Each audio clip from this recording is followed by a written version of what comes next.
समस्या को समस्या समझना समस्या से बड़ी समस्या है।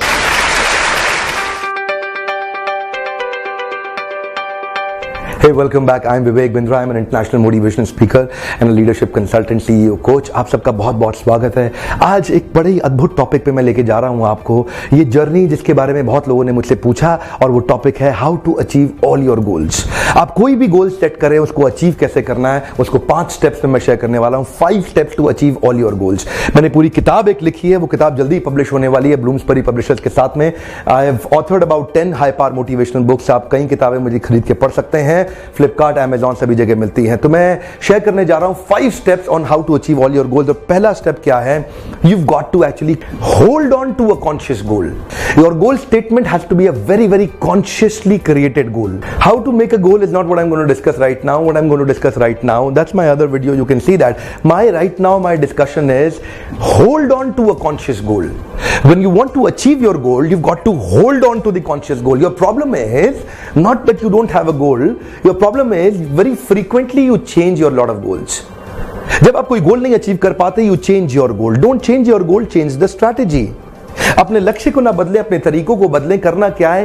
Hold on to the conscious goal. That's the first step. Now that you hold on to your conscious goal, now comes the second step, which is called set an unusual reminder mechanism. You've got to actually set an absolutely unusual reminder mechanism, unusual disturbing reminder mechanism. You know why?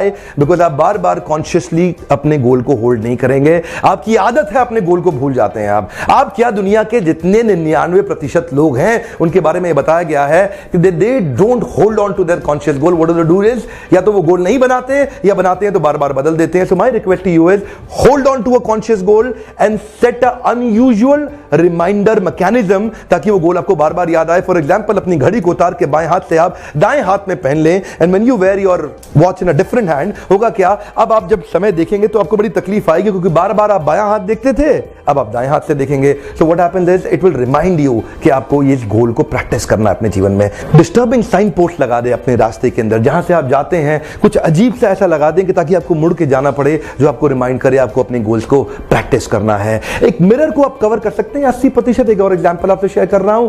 आप अपने bathroom के शीशे को 80% cover कर दें। आपको morning में शेव करते वक्त आपको टेढ़ा मेढ़ा होना पड़ेगा, उससे आपको तकलीफ होगा। वो आपको रिमाइंड करेगा आपको अपने गोल्स को प्रैक्टिस करना है। सेट सम अनयूजुअल डिस्टर्बिंग साइन पोस्ट। आप अपने मोबाइल के या डेस्कटॉप के वॉलपेपर को बहुत अनयूजुअल कर दें, अजीब सा रंग बना दें, जिससे आपको बड़ी तकलीफ हो पड़ते वक्त। आप अपने व्हाट्सएप के वॉलपेपर को चेंज कर दें और उसमें एक स्टेटमेंट लिख दें, जिससे आपके मैसेजेस को पढ़ने में आपको कठिनाई हो। द मोमेंट जितनी बार आपको रिमाइंडर मिलेगा, उतनी बार आप अपने गोल पे वापस जाएंगे। It is said if you practice your goal statement for 66 days, if you convert that into an actionable behavior for 66 days, वो आपके हैबिट में कन्वर्ट हो जाएगा। You might think कि इसकी जरूरत है क्यों? इसकी जरूरत है because psychologists say they talk about your hedonic adaptation. Hedonic adaptation का अर्थ क्या है? एक व्यक्ति के मेंटल पैटर्न्स इतने बार बार इतनी आसानी से सेटल हो जाते हैं, जब एक काम को आप 8-10 बार करते हैं तो उस काम के अंदर एंथुसियाज्म, एक्साइटमेंट और हैप्पीनेस रिड्यूस हो जाता है। सैलरी हाइक बढ़ने के बाद, आपकी सैलरी बढ़ने के बाद पहले 2 महीने तो आपको अच्छा लगेगा, उसके बाद आपके लिए बिल्कुल यूजुअल एवरेज हो जाएगा।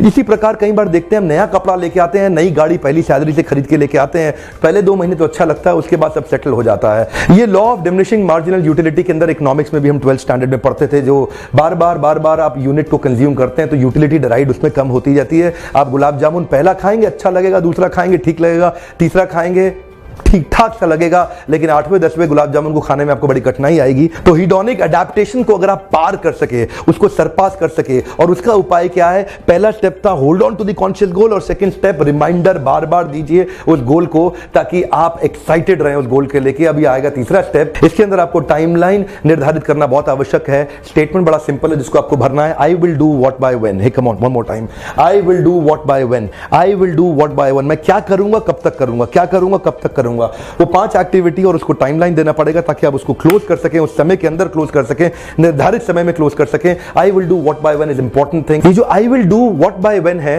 ये तभी सफल होगा जब आपके क्रिटिकल सक्सेस फैक्टर्स बन जाएंगे। क्रिटिकल सक्सेस फैक्टर्स ये वो होते हैं, यानी कि ये आपने 4-5 काम किए, आपको सक्सेस निश्चित मिलेगी। वो आपको आइडेंटिफाई करना है। वो कौन से 5 काम हैं जो इतने क्रिटिकल हैं कि आपको करते ही सक्सेस मिल जाएगी। वो 5 कार्य आपको आइडेंटिफाई करने हैं। अगर आप पढ़ रहे हैं, आप स्टूडेंट हैं, आप कॉर्पोरेट में हैं, आप बिजनेसमैन हैं, एंटरप्रेन्योर हैं, हर एक के लिए क्रिटिकल सक्सेस फैक्टर्स बहुत महत्वपूर्ण है। कुछ चीजें ऐसी एक्टिविटीज जो बहुत महत्वपूर्ण है, उनको करते ही आपको सक्सेस मिलती है। वो क्रिटिकल सक्सेस फैक्टर्स आइडेंटिफाई करके आपको अपने टाइमलाइन एस्टैब्लिश करके उन एक्शनेबल्स को रोज करना है। Fourth step is very powerful, constant review mechanism with scoreboard. Hey come on, constant review mechanism with scoreboard. आपके पास हर एक्टिविटी को रोज आपको मेजर करना है, एक रिव्यू मैकेनिज्म तैयार करना है। तो ये क्रिटिकल सक्सेस फैक्टर्स को भी आपको मेजर करना है और क्रिटिकल सक्सेस फैक्टर्स के रिजल्ट्स को भी मेजर करना है। यानी कि दो प्रकार के स्कोर आपको अपने स्कोर बोर्ड पर डालने हैं।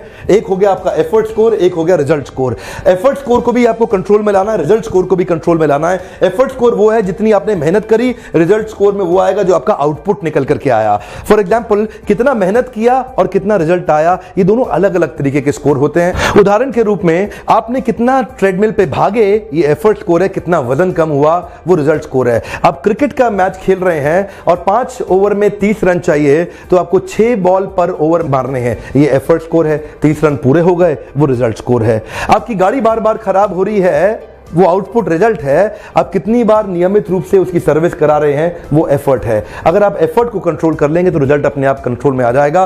तो आपको अपने एफर्ट स्कोर को कंट्रोल करना है। रिजल्ट स्कोर को कंट्रोल में लाने के लिए तो आपको दोनों स्कोर लिखने होंगे आपके स्कोर बोर्ड में, आपके क्रिटिकल सक्सेस फैक्टर्स के ऊपर। जो आपके क्रिटिकल सक्सेस फैक्टर्स हैं वही आपको हेल्प करेंगे हमेशा आपको प्रगति करने के अंदर। कांस्टेंट रिव्यू मैकेनिज्म आपको ट्रैक पे रखने वाला है। कांस्टेंट रिव्यू मैकेनिज्म आपको भटकने नहीं देगा, आपको बार बार आपके गोल पे लेके आएगा। आपको पता चल जाएगा कि ये आपको अचीव करना है और ये आपका गैप है और आप अपने गैप को अचीव कर सकेंगे।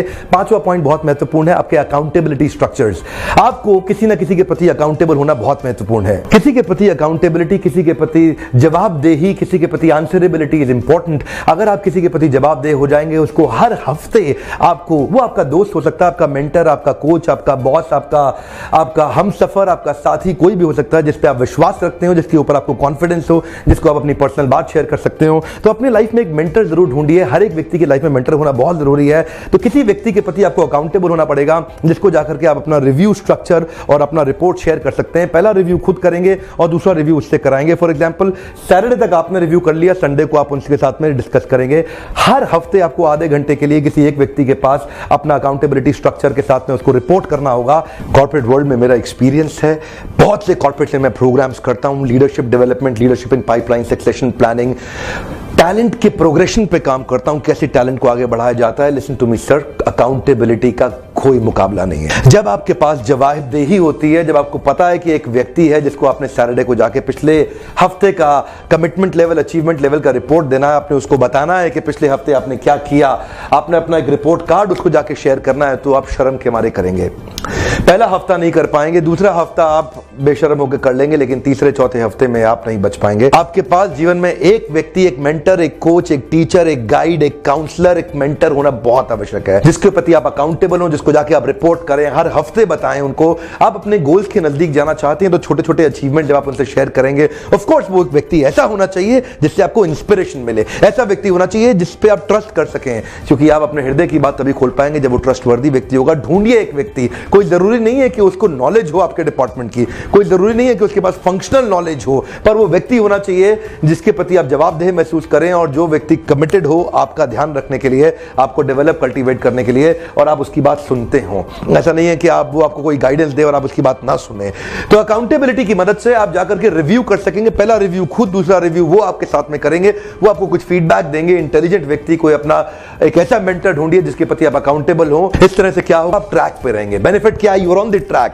आपका प्लान वर्सेस एक्चुअल आपके सामने होगा। ये प्लान किया था, ये अचीव किया, 10 में से 3 पे आप थे, 10 में से 7 पे पहुंचना चाहते थे, लेकिन 4 पे ही पहुंचे, 5 पे ही पहुंचे। एक रिव्यू, एक मैट्रिक्स के साथ, एक नंबर के साथ आप करेंगे। दुनिया भर के कॉर्पोरेट्स अपने आप को रोल होल्डर कैपेबिलिटी इंडेक्स के साथ इसी तरह ग्रो करते हैं। तो आज प्रोग्राम लगभग हिंदी में था, पर इस तरीके के और लीडरशिप वर्कशॉप में इंग्लिश में बहुत करता हूं, रेगुलरली करता हूं, ओपन हाउस भी करता हूं जहां आप आ सकते हैं। मैं वीडियोस आपके लिए छोटे छोटे बनाता हूं। ऑफ कोर्स डिटेल में करना चाहते हैं आप सब्सक्राइब करिए, ओपन हाउस वर्कशॉप में आइए, डिस्काउंट्स के लिए अप्लाई करिए, हमारे वेबसाइट पर जाइए जहां काफी इंफॉर्मेशन है, जिसमें आप एक अगर एंटरप्रेन्योर हैं, अगर आप ग्रोथ चाहते हैं अपनी लाइफ में, तो लर्निंग पे पैसा जरूर इन्वेस्ट करिए अपने जीवन में।